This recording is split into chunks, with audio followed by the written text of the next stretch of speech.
Action Comics 994, Dan Jurgens writing and on art. Oh, they had four inkers. I didn't notice that Yeah, when I was glancing at the, yeah. the credits That doesn't page. do too much, but you can kind of tell who took what.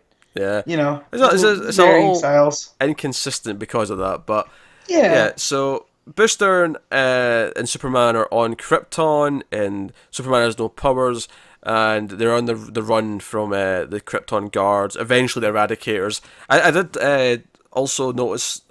I was getting a real Man of Steel vibe from Zod at one point because he yells out "Find them," and Bro. Yeah. I could just hear Michael Shannon in my head Me going, too. "I will find him!" Like In I could fact, hear I that. took that panel and took a picture of it as I was reading it and go, well, I'm glad Man of Steel's made this a thing. The find him. Uh, it was kind of perfect. And then I also liked how the Eradicators had the House of Zod Mm. logo on them, which was cool because it would make sense that they'd be part of the military. And that on this new Krypton, could we find out that through the time displacement that's been going on, this isn't Krypton. It's new Krypton. It's an And alternate Krypton where everyone's going to evacuate, and therefore, yep. like they're going to survive and whatnot. And here's my thing with this issue. I think it's well written for the most part, and I enjoy the character beats with Superman and Booster, and Superman seeing Yep. like the future or the life that he could have had with his Kryptonian wife and daughter and sister and all the rest of it.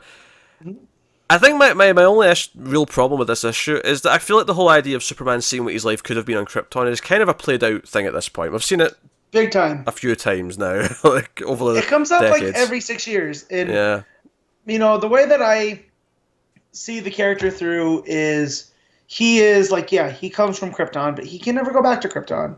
So all of this stuff that is, you know, oh, well, what would have been like, it doesn't matter because you were raised by the Kents on Earth. yeah. And Because Booster, even in his narration, he's like, "Oh, even though obviously Lois and his Earth family means Sean, something to him."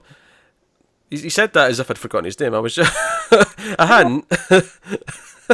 But no, like, even though his Earth family means something to him, like this must be like emotional seeing this, and I'm like, I guess, like I don't know, it doesn't land for yeah. me as much anymore. This like, oh, what his life could have been on Krypton, kind The of, one the one that gets me more is the fact of his sister. Like there would have been a sister that was never there, yeah, and him growing up, by himself, and basically that was his relationship with Lana and Pete to a lesser extent. So it's those things that I haven't really seen too far before, but yeah, I mean it feels like such a Jurgen story. This feels like with the art and the way that he's telling it is straight from the '90s, and that's okay.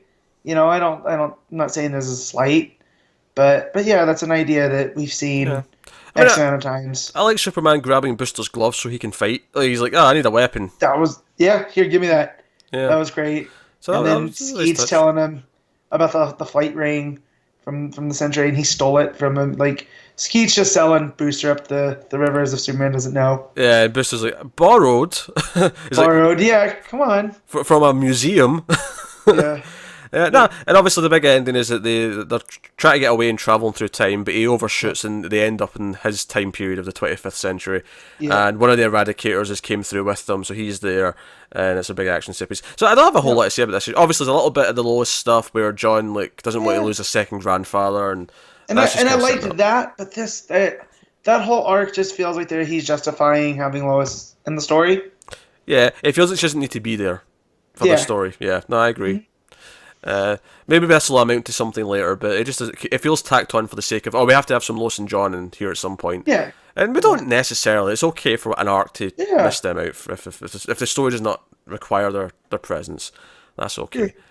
Um, but yeah, it's an okay issue. Like I think it's well enough written. It's just kind of like it's a tired trope, and it ultimately amounts to a big action scene that ends up with them landing in the 25th century. Yeah. So Also, the idea of Jor-El and Zod becoming partners on this new mhm. Krypton, and they're the ones that are kind of running the show, and they have it split down the lines, but you feel like it's not it doesn't feel like a cold Krypton like that we've seen before. It actually feels like you know, a proper like alien civilization.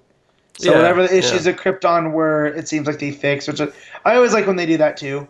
You know, it's not all doom and gloom. It's Zod is this psycho bad guy.